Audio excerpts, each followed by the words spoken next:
Hostel ఈరోజు morning 6 గంటలకు surprise check కోసం రావడం జరిగింది.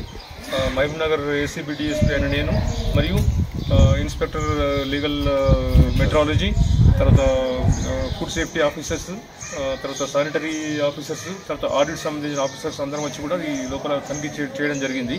అంటే ముఖ్యంగా హాస్టల్లో విద్యార్థులకు సరైన పౌష్టికాహారం సరిగా ఇవ్వట్లేదని, ఆ తర్వాత బిల్లుల విషయంలో కొన్ని అక్రమాలు జరుగుతున్నాయని సమాచారం మేరకు సోదాకు రావడం జరిగింది. వచ్చి అందరు అధికారులతో కలిసి పరిశీలిస్తే లోపల రైస్ కానీ పప్పులు కానీ అన్నీ నాసిరకంగా ఉండి పూర్తిగా వంటకు సరిగా ఉపయోగకరంగా లేని పరిస్థితులు ఉన్నాయి. మెనూ ప్రకారంగా కూడా వారికి సరిగా భోజనం పెట్టడం లేదు. అలాగే వాష్రూమ్స్ అన్ని డోర్స్ లేకుండా, క్లీనింగ్ లేకుండా చాలా డర్టీగా ఉన్నాయి. అదే పరిసరాలు కూడా ఏం బాగా లేకుండే. వెంటనే వచ్చి హాస్టల్ వెల్ఫేర్ ఆఫీసర్ వార్డెన్ కోసం ఆరాధిస్తే అతను మార్నింగ్ ఆబ్సెంట్ ఉండే లేడు. తర్వాత విషయం తెలుసుకొని ఫోన్ స్విచ్ ఆఫ్ చేసుకోవడం జరిగింది. దాంతో వాళ్ళ పై అధికారులని మహబూబ్ నగర్ నుంచి పిలిపించాము, విచారణ చేస్తున్నాము.